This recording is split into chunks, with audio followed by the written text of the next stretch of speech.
I wasn't really searching for love at 28. I was too focused on my career as a rising star at my finance firm. Spreadsheets were my love language, and my cubicle felt more like home than any bar or dating app could ever offer.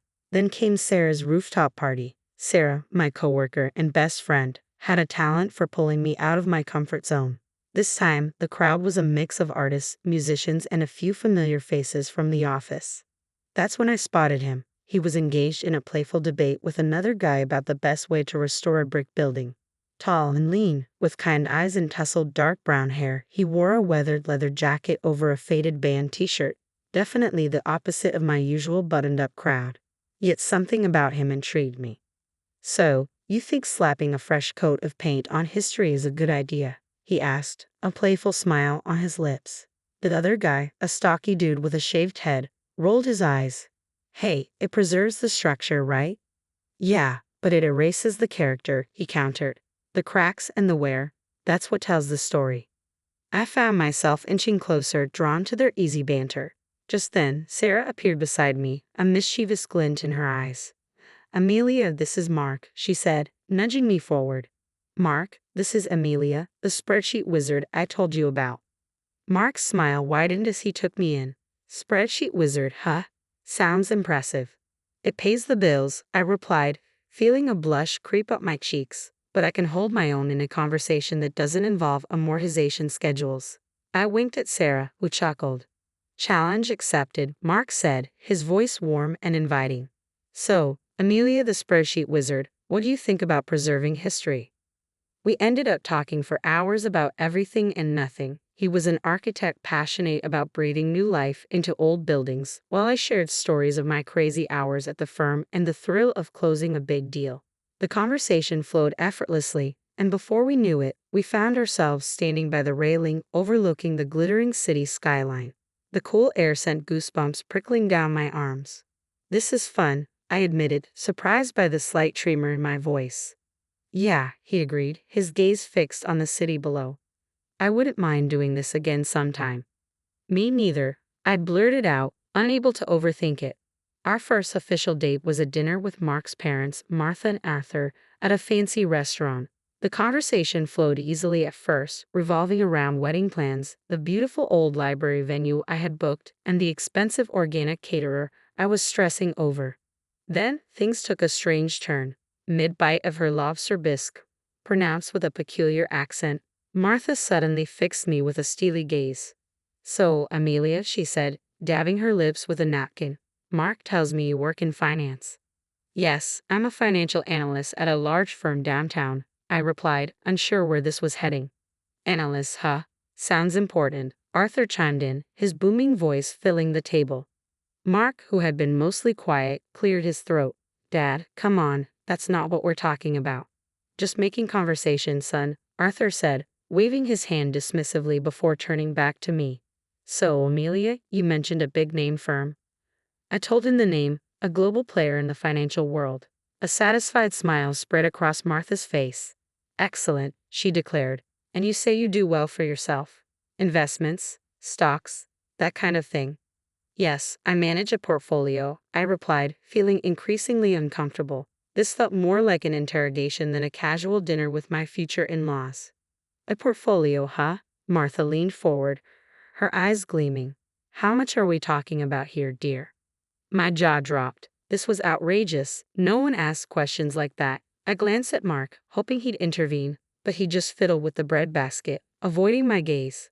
"That's really personal information, Mrs. Miller," I said, forcing a smile. "Oh, come on, honey," Martha huffed. "We're practically family now. Isn't that right, Mark?" Mark mumbled something non-committal, his cheeks flushed. I decided to take control of the situation. "Look," I said, trying to keep my voice steady, "money isn't everything. Mark and I love each other, and that's what matters most." "Love is great, sweetheart," Arthur chimed in again, "but let's face it, love doesn't pay the bills." I took a deep breath. This dinner was turning into a disaster. "Maybe we should stick to talking about the wedding," I suggested, desperately trying to redirect the conversation. The following morning, I called my grandma right after I got off the phone with her. As I recounted the awkward dinner with Mark's parents, a wave of doubt washed over me. Her words about greedy and selfish people echoed in my mind, but I dismissed them. Grandma could be a bit old-fashioned at times. Sure, Martha and Arthur were blunt, but they genuinely seemed happy for us. Maybe they just struggled to express their emotions.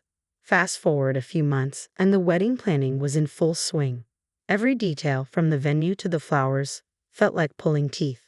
Whenever money came up, Mark would give a sheepish shrug and say, "Work's been a bit tight lately." His parents, bless their hearts, kept offering suggestions, cheaper venues outside the city, a family friend who could cater at a discount, which really meant they'd barter for vegetables from their neighbor's garden. In the end, I found myself footing most of the bill. Mark, ever the charmer, would say things like, "You're amazing, honey," handling everything like a champ. But his lack of financial contributions started to grate on me. Finally, the big day arrived. It was beautiful. The weather cooperated, the food was delicious, and most importantly, Mark and I said, "I do." The only sour note was Grandma. After the ceremony, she pulled me aside, her wrinkled face etched with concern. "Amelia, honey," she said, her voice low, "be careful with those in-laws of yours. They don't have your best interests at heart." I rolled my eyes. Here we go again. "Grandma, they're just excited. They love Mark. They love me. Everything's fine." The honeymoon phase barely lasted a week before the first major in-law incident occurred. It was a lazy Sunday morning, and Mark and I were still luxuriating in bed when a loud thump from downstairs shattered the peaceful silence. We exchanged confused glances, and Mark mumbled, "Probably the mail." But that thump was soon followed by a cacophony of rustling paper and muffled exclamations. Throwing on our robes, we hurried downstairs, only to find a scene that looked straight out of a horror movie. Well, a horror movie filled with floral wrapping paper and gaudy gift bags. Martha and Arthur were sprawled on the living room floor, surrounded by our wedding presents like vultures picking over a carcass. They were tearing into boxes, oohing and ahhing over some items while dismissively tossing others aside. "What in the world is going on here?" I demanded, disbelief lacing my voice. Martha, mid-unwrapping, looked up and flashed a megawatt smile. "Amelia, darling, just admiring your lovely wedding gifts." "Admiring," I sputtered. "It looks more like you're ransacking the place." Arthur held up a crystal vase, squinting at it. "Relax, sweetheart. Just sorting things out. Can't have all this clutter lying around, can we?" "Clutter," I exclaimed, incredulous. These were gifts chosen with love by our friends and family. Before I could voice my outrage, Mark interjected, "Maybe they should just leave the presents unopened, right?" His tone was mild, but the message was clear. I chimed in. Ra wasn't completely oblivious. Martha scoffed. "Don't be silly, honey. It's rude not to open presents. Besides," she added, her eyes gleaming, "we might find something truly special in here." Special for them, I thought bitterly, watching in growing frustration as they picked through our wedding gifts, setting aside anything that caught their fancy. A silver picture frame, a set of engraved wine glasses, a fancy cheese board. Finally, I couldn't take it anymore. "These are our wedding gifts," I said, my voice firm. "Not yours to take." "Look, honey," Martha replied, her tone dripping with fake sweetness. "We just saw some things that would look lovely in our new house. You know, the one we're decorating." They were redecorating with our wedding gifts. The anger bubbled up inside me, threatening to spill over. "What about the gift you got us?" I asked, my voice tight. Martha paused, her hand hovering over a box wrapped in fancy floral paper. She rummaged through the pile and finally pulled out a small, oddly shaped package. With a flourish, she handed it to me. I unwrapped it slowly, my heart sinking with each layer of tissue paper. Inside was a cheap glass statuette, the kind you find at a discount store, adorned with garish plastic flowers. My stomach churned. This was their idea of a wedding gift. Maybe Grandma was right. Maybe I had married into a nightmare. The wedding gift incident was just the tip of the iceberg. Martha's shopping sprees became a regular occurrence. She'd call, all chipper, asking me to join her for a girls' day out.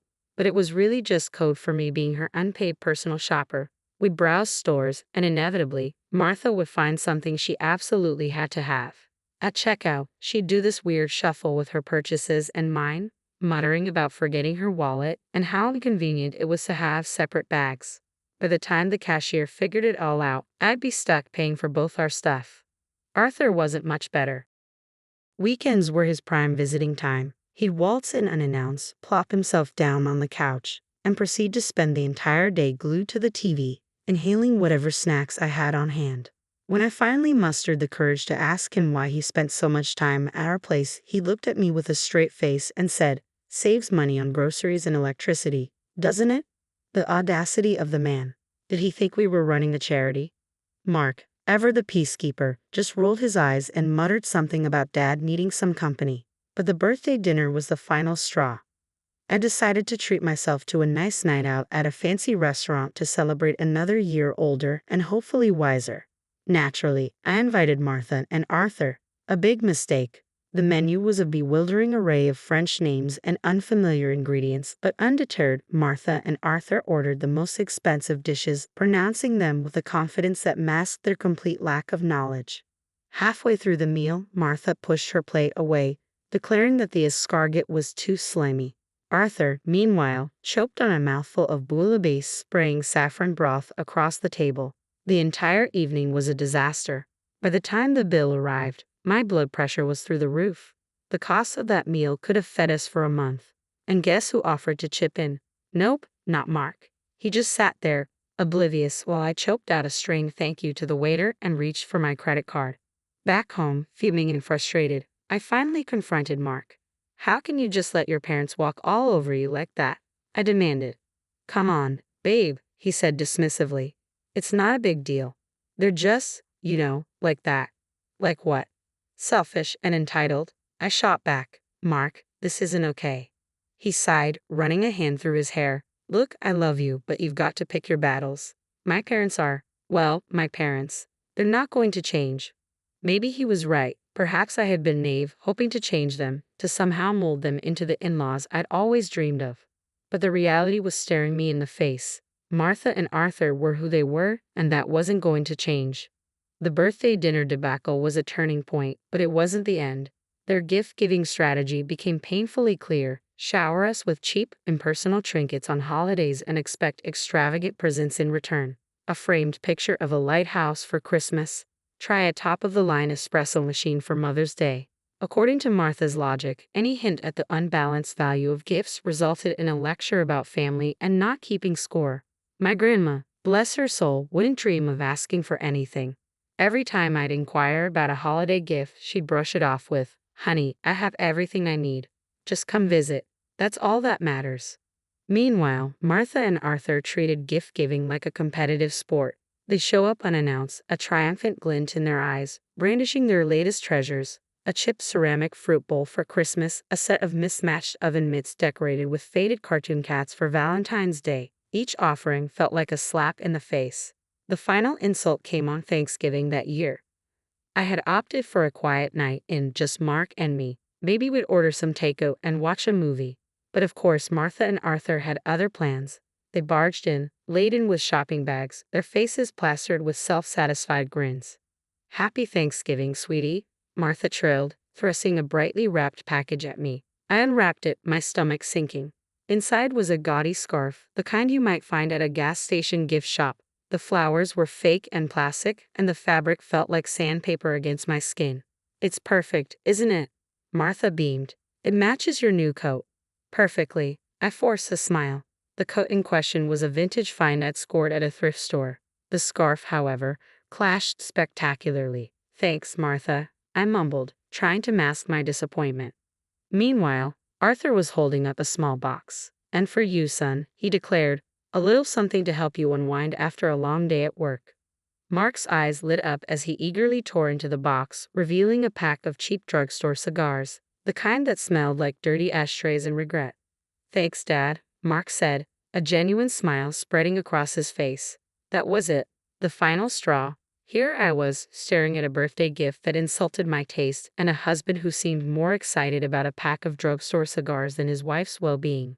Anger simmered inside me, threatening to boil over. But instead of exploding, I did something completely unexpected. I took a deep breath, forced a smile, and thanked them for the lovely gifts. A glimmer of hope arrived with my work performance. I landed a coveted quarterly award and a hefty bonus that practically screamed, "Celebrate." Venice, with its romantic canals and rich history, had always been a dream destination. Knowing I spoke fluent Italian sealed the deal. This trip would be a chance to reconnect with Mark and escape the suffocating grip of his parents for a while. Except news travels fast, especially bad news to eager ears. Upon learning of our travel plans, Martha and Arthur descended like hungry vultures. Venice, huh? Martha said, her eyes gleaming with a disturbing avarice. Sounds delightful. Always wanted to see those gondolas up close. Actually, I interjected, trying to be polite, this trip is just for Mark and me. A little romantic getaway. Arthur scoffed. Come on, Amelia, don't be selfish. We've never been to Europe, let alone Venice. Think of the pictures. Pictures. This wasn't about a photo op with gondolas. It was about escaping their smothering presence. I'm sorry, but, I said, my voice firm, this is a trip for two. My polite refusal triggered a meltdown of epic proportions. They called me selfish and greedy, accusing me of trying to alienate Mark from his family. The worst part, Mark, ever the peacekeeper, didn't stand up for me. Instead, he mumbled something about maybe they could come along and that it wouldn't be that bad. That's when I realized this wasn't just about a trip anymore. This was about boundaries, respect, and whether our marriage could survive his parents' constant intrusion. I looked at Mark, my voice laced with ice. Absolutely not. This is our trip, and they are not invited. The fight that followed was brutal. Harsh words were exchanged, and accusations flew like daggers. By the end, a heavy silence settled between us. We retreated to opposite ends of the apartment, a cold war brewing in our once happy home. Days blurred together, and the silence in the apartment was a constant reminder of the chasm that had opened between Mark and me. I didn't call his parents. The mere thought of their entitled whining made my stomach churn. Mark remained in his self-imposed exile. The only communication between us was a muted good morning in the kitchen each day. Then, on a random Saturday morning, I woke up to an empty apartment and a sinking feeling in my gut. My phone buzzed on the nightstand, the notification sound grating on my nerves. Glancing at it, my blood ran cold. Airline ticket confirmations, 3 of them to Venice, purchased from my account. Panic clawed at my throat. No, it couldn't be. But as I scrolled through the confirmations, the sickening truth settled in. Mark, with the audacity of a seasoned thief, had used my trusted access to our bank account to book not only his own ticket to Venice but 2 more for his precious parents. Hotel reservations were also courtesy of my hard-earned money. It confirmed my suspicions. He'd gone behind my back, completely disregarding my feelings, and booked a vacation for himself and his leech-like family with my money. The anger, hot and furious, burned away any remaining affection I had for him. My fingers flew across the screen, canceling the return flights and hotel rooms. Next, with steely resolve, I revoked Mark's access to my bank account. It was a small act of defiance in the face of their colossal selfishness. A few hours later, my phone erupted with a call. Mark's name flashed on the screen, but I let it go to voicemail. The notification arrived a moment later, his voice laced with panic and fury. Amelia, where the hell are you? We're supposed to be checking into the hotel. What did you do with the tickets? I deleted the message without listening. Then came a barrage of texts from both Mark and Martha, a mix of demands, accusations, and veiled threats. Mark's final message sent a dark chill rippling through me. If you don't give me back access to the account and get us on that damn plane, Amelia, we're done. Consider this your divorce notice. With newfound clarity, I started making my own plans. I contacted a lawyer, and with each step toward independence, the weight lifted from my shoulders. Mark's divorce notice might as well have been a gift. I didn't wait for him to waltz back in with his tail between his legs. Packing was cathartic. Clothes went into suitcases, knickknacks into boxes. But the gifts from Martha and Arthur, those gaudy trinkets and mismatched sets, I left untouched. I lined them up on the living room floor, a Garish monument to their selfishness. A final act of defiance before I slammed the door shut on that chapter of my life. Grandma's house, with its familiar scent of cinnamon rolls and worn furniture, felt like a warm hug. Tears streamed down my face as I recounted the entire ordeal, the hurt and anger spilling out like a dam breaking. Grandma listened patiently, a sad smile on her lips. I told you, honey, she said softly, her voice laced with a hint of I told you so, but mostly concern. Sometimes you've got to learn things the hard way. I know, I said, newfound determination settling in my voice. Maybe this is a good thing. Now I know what to look for, what to avoid. A few days later, a knock on the door shattered the peace of the afternoon. My heart lurched, but before I could react, Grandma ushered me toward the back room. Peeking through the curtain, I saw Mark standing there, looking lost and dejected. "Amelia, please," he pleaded, his voice thick with desperation. "Let me explain." Grandma opened the door a crack, her expression unreadable. Mark launched into a groveling apology, spewing words about realizing his mistakes and trying to distance himself from his parents. The anger that had been simmering inside me bubbled over. I barged into the hallway, a cold fury in my eyes. "Distance himself," I scoffed. "Mark, you were about to spend my money taking them on a vacation. This isn't about you suddenly seeing the light. This is about you being comfortable. Comfortable because I paid the bills and bought your parents presents." He opened his mouth to protest, but I cut him off. "No, Mark, this is over. I don't want to build a life with someone who prioritizes comfort over respect or someone who lets his parents walk all over him and his wife. I deserve better than that." Mark's face crumpled, but this time I felt no pity. The door shut with a finality that echoed in the silence that followed. Maybe Grandma was right. Maybe this wasn't the end. Maybe it was the beginning of something new, something better. A life free of entitled in-laws, a life filled with respect, and maybe someday, love that wasn't selfish or convenient.